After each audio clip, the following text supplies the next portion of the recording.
Somerstown. Well, we came to Somerstown to do the seminar for two reasons. Firstly, to look at neighbourhood planning in action, looking at co-production, which was one of the other themes of the seminar. When we came here, we worked with the group who are doing a neighbourhood plan here. So it's the Somerstown Neighbourhood Forum and Voluntary Action Camden and some of the other residents' associations in the area.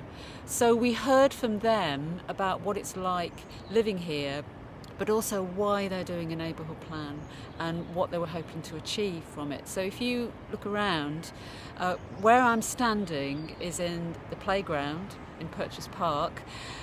Somerstown is sandwiched between Euston Station and St Pancras Station. Just behind me you've got the Francis Crick Institute. It's one of the last working class communities left that fringe the centre of London.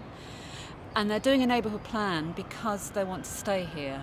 And one of the phrases in the plan is they want to stay put and get a slice of the action. So they don't want all the pressures of redevelopment that are happening around them to move them out. They want to actually be able to work with that to be able to stay here and to get something out of the redevelopment. Well, we were looking at co-production, and one of the real positives about neighbourhood planning is the way that it's brought people together here, and it's also brought academics, people in policy and the community together.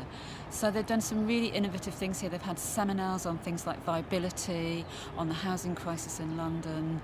They've brought in a whole load of people and there's been a real dialogue, and then they've tried to translate that into what they would put in their plan. Well, there's a whole range of people. There's people in the residents' associations, people who've lived here a long time, there's people from voluntary groups and NGOs that have worked here, and then of course there's sort of academics and others. Yeah, it's the thing about neighbourhood planning, and this is one of the other things that not just this seminar but the whole series has highlighted, is the issue of power.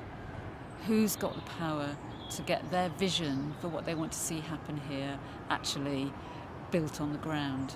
And although neighbourhood planning is presented to communities as a way of them being able to control what happens in their neighbourhoods, in reality, as you can see, and this is I think why Somerstown is another really good place where it shows this, what you can see around me is all those other forces that are potentially more powerful, that are impacting on it. So you've got the educational sector, the Francis Crick Institute behind me, you've got the commercial sector, and you've got austerity local government.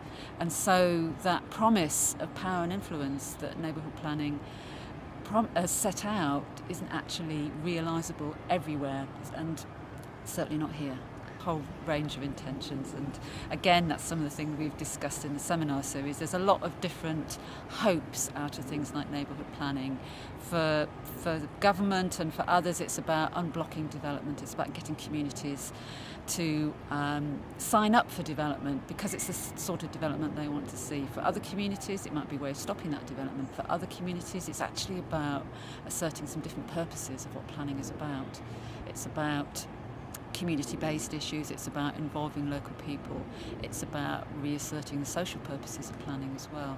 So it can be all of those things, which is why then you get them potentially in conflict, in tension, both in the same plans and through neighbourhood planning itself. There's a willingness in certain parts of government and organisations, authorities, professionals, if you want to put it in inverted commas, to actually work differently, work in different ways. And I think it's changed some of our perceptions as well about what that means. We were just talking earlier about switching off the critical default mode that we all have sometimes, and actually putting some of our ideas into a form, into a language that policymakers, officers are going to actually understand and be able to think, yeah, well, I could do that. And I think we've talked about quite a few things like that in this series. The potential in initiatives like neighbourhood planning, it is possible for people to work together. It is possible to reassert some of these ideas about how we want to see cities, what they should look like on the ground, how they can be produced, even how they can be co-produced.